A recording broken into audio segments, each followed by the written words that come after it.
Good morning all of you. क्या हाल है बच्चे? बेटा आज मैं आप लोगों के सामने आया हूं to discuss a case law, a very important case law हमारे एग्जाम के पॉइंट ऑफ व्यू से, जिसका नाम है Lee versus lease air farming limited. 1961 का केस है ये। ली वर्सेस ली का बहुत इंपॉर्टेंट केस है बच्चे, और ये case law separate legal entity के अंदर पढ़ा जाता है। ध्यान से समझते हैं इस केस के बारे में। इस केस से रिलेटेड बहुत सारी केस स्टडीज हमारे एग्जाम में आती हैं। No doubt separate legal entity में सॉलोमन का केस भी बहुत इंपॉर्टेंट है, लेकिन उसके साथ साथ ली वर्सेस ली को भी आजकल आपके एग्जाम में बहुत ज्यादा पूछा जा रहा है। बच्चे इस केस के अंदर क्या हुआ था, एक चीज समझते हैं ध्यान से। अभी आप पेन डाउन मत कीजिएगा, पहले पूरी कहानी सुनिएगा, खत्म होते होते आपको पूरा याद हो जाएगा। देखिए, एक एक्टिविटी होती है बच्चे, जिस एक्टिविटी का नाम होता है एयर फार्मिंग। बड़े ध्यान से समझिएगा, एक्टिविटी होती है जिसका नाम होता है एयर फार्मिंग। एयर फार्मिंग जो है ये सबसे पहले न्यूजीलैंड में स्टार्ट हुई थी 1940s के अंदर, और ये जो केस है ये भी न्यूजीलैंड का ही केस है। जो ली वर्सेस लीज का केस है ये न्यूजीलैंड का केस है, और न्यूजीलैंड में सबसे पहले एयर फार्मिंग स्टार्ट हुई थी। सर एयर फार्मिंग का मतलब क्या होता है? एयर फार्मिंग का मतलब होता है कि जो फार्म होते हैं उसमें जो पेस्टिसाइड्स वगैरह छिड़के जाते हैं वो बाय हैंड फार्मर नहीं छिड़कते। उसमें क्या होता है कि एक वो फार्मिंग कंपनी को हायर करते हैं, एयर फार्मिंग कंपनी को। एयर फार्मिंग कंपनी क्या करती है, ऊपर से अपना प्लेन लेके जाती है आपकी फील्ड के ऊपर से, आपके खेत के ऊपर से, और ऊपर से ही वो पेस्टिसाइड्स छोड़ देती है ताकि आपके खेत में ऑटोमेटिकली ऊपर से गिर के स्प्रेड आउट हो जाए। तो एयर फार्मिंग एक ऐसी एक्टिविटी है जिसके अंदर ऊपर से कंपनी प्लेन एरोप्लेन आता है, और एरोप्लेन आपकी जो फील्ड है उसके ऊपर सारे पेस्टिसाइड्स डाल के चला जाता है, राइट। ये एक्टिविटी बहुत ज्यादा फेमस हुई न्यूजीलैंड में 1940s में, क्योंकि इससे बहुत ज्यादा टाइम सेव होता था फार्मर्स का। अब हुआ क्या बच्चे, जब पता चला ली को, मिस्टर ली थे, उनका नाम था मिस्टर जॉफरी ली, मिस्टर जॉफरी ली। जब मिस्टर जॉफरी ली को पता चला, ये एक्चुअली में by profession he was a pilot, by profession he was a pilot, और जब इनको पता चला कि यार ये एक्टिविटी बहुत ज्यादा ग्रो कर रही है, तो इनको लगा कि मुझे एयर फार्मिंग का बिजनेस करना चाहिए। तो मिस्टर जॉफरी ली ने क्या किया, एक कंपनी इनकॉर्पोरेट करी। इन्होंने एक कंपनी इनकॉर्पोरेट करी, और जो कंपनी इन्होंने फॉर्म करी उसमें टोटल 3000 शेयर्स थे, और 3000 शेयर्स में से 2999 शेयर्स मिस्टर जॉफरी ली के पास थे।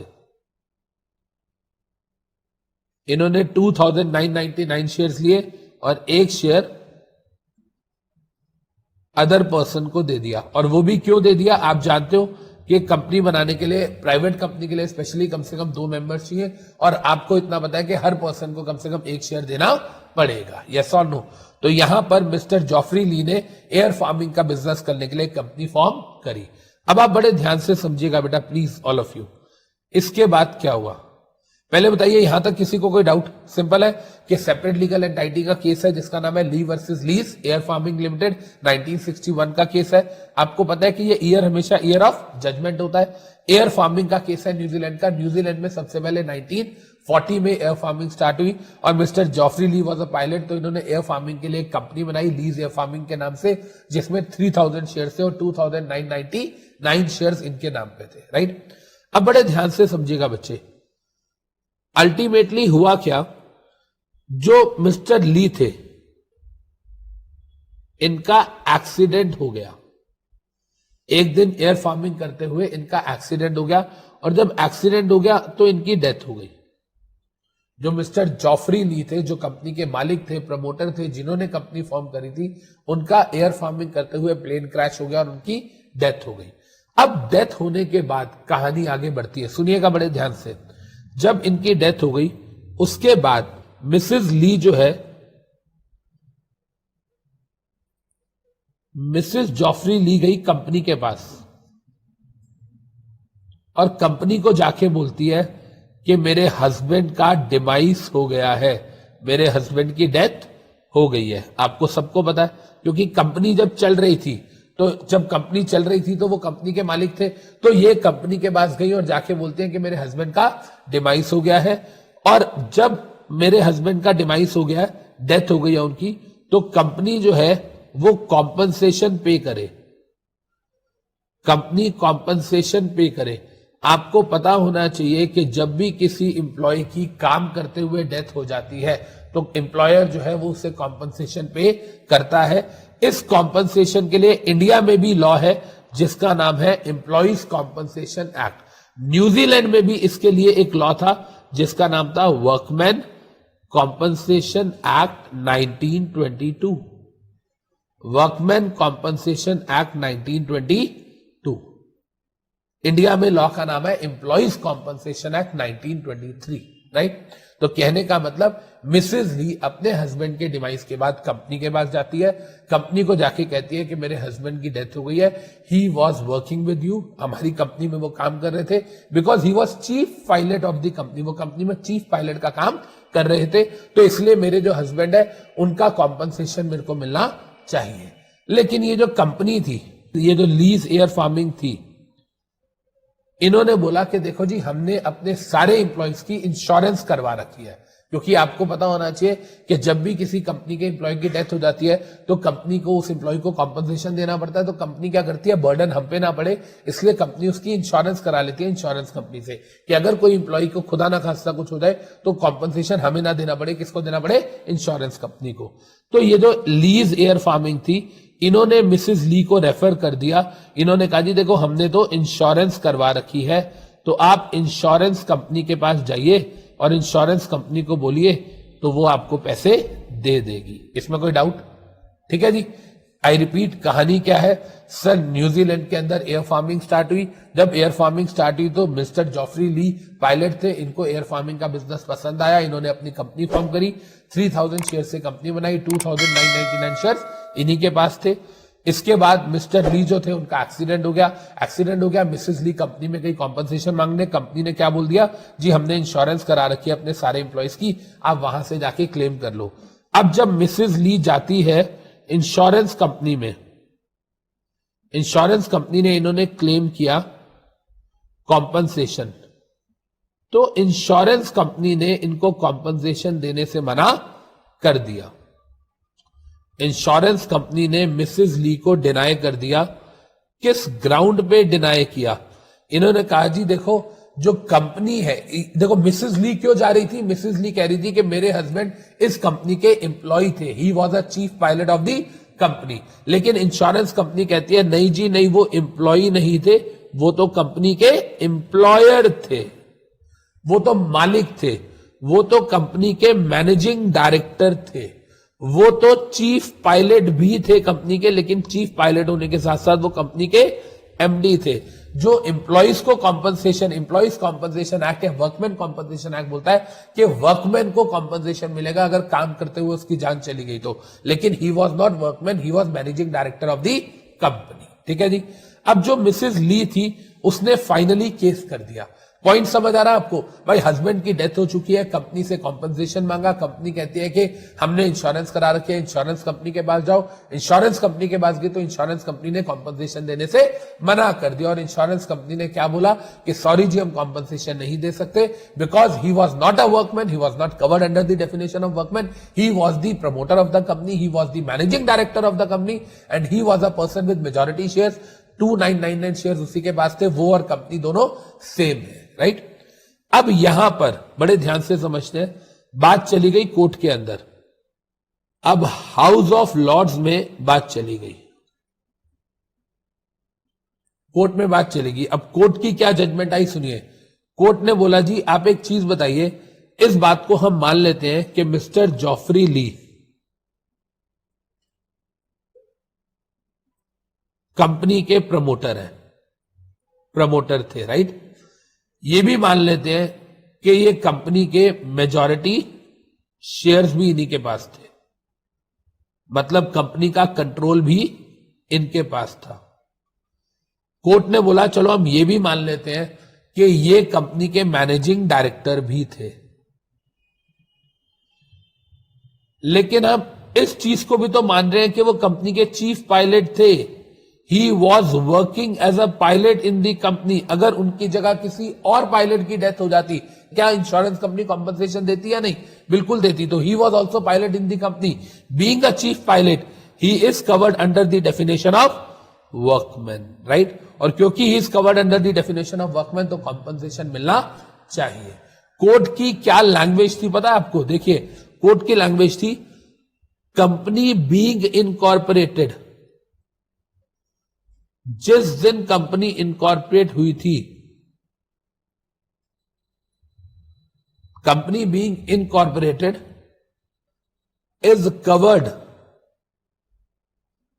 अंडर अ सेपरेट शेल, वो एक अलग शेल के अंदर चलेगी, मतलब कंपनी अलग हो गई from mister Geoffrey Lee. Yes or no? Company being incorporated is covered under a separate shell from mister Geoffrey Lee, के जिस दिन कंपनी इनकॉर्पोरेट हुई उस दिन कंपनी अलग हो गई और जॉफरी ली अलग हो गए। कंपनी की सेपरेट लीगल एंटिटी है, और अगर कंपनी अपने सारे एम्प्लॉइज को कॉम्पनसेशन दे रही है तो कंपनी को इनको भी कॉम्पनसेशन देना चाहिए, because he is also covered under the definition of workman. Clear है बच्चे? ये बात समझ आ गई कहानी? और फाइनली कोर्ट ने इन्हें कॉम्पनसेशन दिलवा दिया, राइट? तो यहां तक हमें पूरी बात समझ आती है कि ली वर्सेस ली के केस में क्या हुआ था। सर, मिस्टर जॉफरी ली थे, उन्होंने एयर फार्मिंग का बिजनेस किया था, उन्होंने एक कंपनी फॉर्म करी थी, कंपनी फॉर्म करी 3000 शेयर्स की, 2999 शेयर्स अपने पास रखे, एक शेयर अदर पर्सन को दे दिया। सर, जब ये काम कर रहे थे तो इनका एक्सीडेंट हो गया तो इनकी डेथ हो गई। वाइफ ने वर्कमैन कॉम्पनसेशन एक्ट में क्लेम किया, कंपनी ने बोला हमने इंश्योरेंस करा रखी है, आप इंश्योरेंस कंपनी से बात करो। इंश्योरेंस कंपनी ने क्लेम देने से डिनाई कर दिया। इंश्योरेंस कंपनी ने कहा वो तो कंपनी के मालिक थे, वो कंपनी के वर्कमैन नहीं थे, राइट? इंश्योरेंस कंपनी ने मना कर दिया कि सॉरी, हम आपको कॉम्पनसेशन नहीं दे सकते। फाइनली बात कोर्ट में गई, कोर्ट ने बोला जी देखो, वो कंपनी के प्रमोटर थे, ये वाली बात जायज है, वो कंपनी के मेजॉरिटी शेयर होल्डर थे, ये भी जायज है, एमडी थे, ये भी जायज है, लेकिन वो कंपनी के चीफ पायलट थे और हम इस बात को इग्नोर नहीं कर सकते। He was a chief pilot, he was working for a company, he is covered under the definition of workman. अगर कोई और वर्कमैन मर जाता तो उससे भी कॉम्पनसेशन मिलता, इनको भी कॉम्पनसेशन देना पड़ेगा, चाहे मालिक वही थे कंपनी के। लेकिन जिस दिन कंपनी इनकॉर्पोरेट हुई थी, मालिक अलग हो जाता है और कंपनी अलग हो जाती है, तो कंपनी जो है वो उसकी सेपरेट लीगल एंटिटी है। Company is protected by a different shell, by a separate shell from its members और डायरेक्टर्स, तो इसलिए कंपनी को कॉम्पनसेशन देना पड़ेगा। और finally Mrs Geoffrey Lee case जीत गई और इंश्योरेंस कंपनी को पैसे देने पड़े। क्लियर है जी ये बात? इससे रिलेटेड मैंने एक एनिमेटेड वीडियो बना रखी है बच्चे, एक बार उसको देखते हैं और उसके बाद हम लोगों को इस केस में और ज्यादा क्लैरिटी मिल जाएगी, right? Lee versus Lee's Air Farming Company Limited, 1960.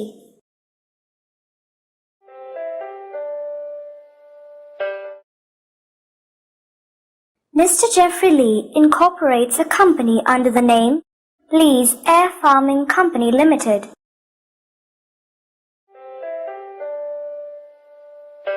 Mr. Jeffrey Lee,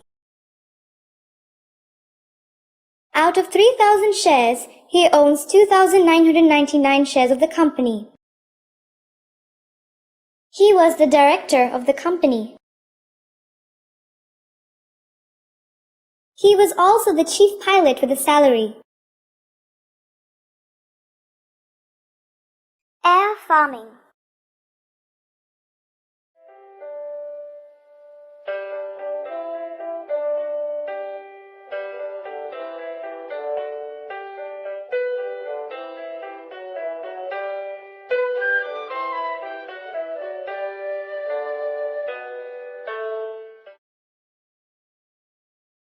After few months.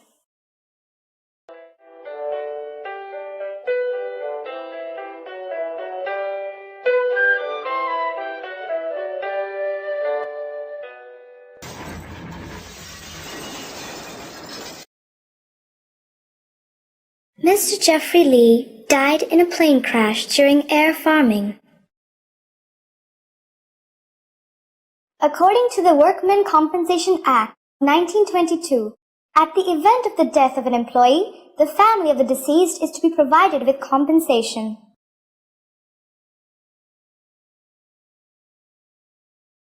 Mrs. Jeffrey Lee claims compensation under Workmen Compensation Act 1922. Mr. Jeffrey's wife goes to Lee's Air Farming Company Limited for compensation of around £2,400. As you know, Mr. Lee passed away last month. So what is the procedure to claim compensation? We had taken insurance of all our workmen, so you may contact the concerned insurance company. Mrs. Lee in the office of insurance company. I would like to introduce myself. I am Mrs. Lee, wife of Mr. Lee, who was the employee of Lee's Air Farming Company Limited. मेरे husband की death हो गई है plane crash में. In this case, I want compensation for my husband under Compensation Act 1922. Mister ली ने ही company को बनाया था. मिस्टर ली के पास कंपनी के सारे शेयर्स थे except one, and mister Lee company के चीफ पायलट भी थे. इसलिए कंपनी और मिस्टर ली में कोई डिफरेंस नहीं था. मिस्टर ली कंपनी के एम्प्लॉई नहीं थे, बल्कि कंपनी और मिस्टर ली दोनों एक ही पर्सन थे. After the rejection of claim by insurance company, Mrs. Lee sued Lee's Air Farming Company Limited. Courtroom. My lord, I am here to claim compensation for the demise of my husband, who was chief pilot in the company. My lord, insurance company denied to pay compensation. Your Honor, Mr. Lee was not only the chief pilot but also the managing director and employer of the company. Hence, no compensation is to be paid. Mister Lee and उनकी company दोनों separate legal entity थे और mister ली को salary मिल रही थी और mister ली workman की definition में भी कवर हो रहे थे. कंपनी चाहे मिस्टर ली ने बनाई हो या कंपनी के शेयर्स मिस्टर ली के पास हो, चाहे कंपनी के डायरेक्टर भी मिस्टर ली हो या कंपनी के चीफ पायलट भी मिस्टर ली हो, बट अगर इन्होंने कंपनी बना दी है तो अब कंपनी सेपरेट लीगल एंटिटी बन चुकी है और दोनों में डिफरेंस है. So insurance company has to compensate to Mrs Lee. Thank you, my lord, for providing my husband's compensation from company. It will be very helpful for me and for my future. तो बच्चे यहाँ पर हम लोगों को with the help of this video ये बात समझ आ गई कि कैसे मिसेस ली जो है she won the case on the basis of separate legal entity. अच्छा, यहाँ पर ना दो चीजें लॉजिकली आप समझो. There are two logical things जो समझने वाली बात है Lee versus lease air Farming के केस में. पहली चीज आप सोचो कि यार अगर हम बात करें for example Reliance Industries limited की, mister Mukesh Ambani is the managing director of the Reliance group, he is the MD chairperson of the company है वो. और अगर हम बात करते हैं रिलायंस की, रिलायंस में किसी भी इंप्लॉय की डेथ हो जाती है तो क्या कंपनी उसे कॉम्पनसेशन दिलवाएगी इंश्योरेंस कंपनी से? यस. यार अगर एमडी जिसने कंपनी फॉर्म करी है अंबानी साहब ने, who he is the owner of the company, he is director of the company, he is receiving salary from the company, अगर उनकी डेथ हो जाती है क्या उन्हें कॉम्पनसेशन नहीं मिलेगा? उन्हें भी कॉम्पनसेशन मिलना चाहिए. पहली बात तो हमें क्लियर है. दूसरी चीज, एक चीज कई बार बच्चों के दिमाग में ये वीडियो देख के स्पेसिफिकली आ सकती है, जो एनिमेटेड वीडियो है या ये केस के नाम से आ सकती है कि सर जो मिसेस ली है उसने इंश्योरेंस कंपनी पे केस क्यों नहीं किया था, उसने अपनी ही कंपनी पे केस क्यों किया? आप सोच के देखो ना, आप लोगों ने कभी सुना होगा इंडियन कॉन्ट्रैक्ट एक्ट में stranger to contract cannot sue. भाई आप ये बताइए ना कि मिसेस ली के जो हस्बैंड थे मिस्टर जॉफरी ली, उन्होंने अपनी सर्विसेज किसको दी थी? लीज एयर फार्मिंग को. तो डेथ हुई उस कंपनी में काम करते हुए, कॉम्पनसेशन भी अल्टीमेटली लीज एयर फार्मिंग से मिलता है. यस और नो? तो कहने का मतलब ये हुआ, मोरल ऑफ द स्टोरीज, कि जो लीज एयर फार्मिंग कंपनी है इसके एम्प्लॉय थे मिस्टर जॉफरी ली, तो मतलब उनका क्लेम भी अपनी कंपनी पे बनता था, ना कि इंश्योरेंस कंपनी पे, बिकॉज इंश्योरेंस कंपनी कौन हो जाती? Stranger to contract. राइट बच्चे, क्लियर है? तो यहां पर हम लोगों को पूरी कहानी समझ आ गई कि what was happened in the case of Lee versus lease air Farming. एक चीज और याद रखिएगा, यहां पर मैंने 1961 लिखा है और जबकि आपने वो केस लॉ जब देखा तो उसके अंदर 1960 लिखा है. एक्चुअली में कुछ इंस्टीट्यूट, जैसे हम सीए, सीएस, सीएमए इंस्टीट्यूट की बात करते हैं, कुछ ने अपने वहां पर 1960 का ईयर डाला हुआ है, कईयों ने 1961 डाला हुआ है. तो जो भी आपके रिस्पेक्टिव मॉड्यूल के अंदर ईयर दे रखा है वो वाला ईयर आप लिख सकते हो. राइट, क्लियर है? आई होप आप लोग को यहां पर पूरी कहानी क्लियर हो गई. What was happened in the case of Lee versus lease air farming Limited. Right.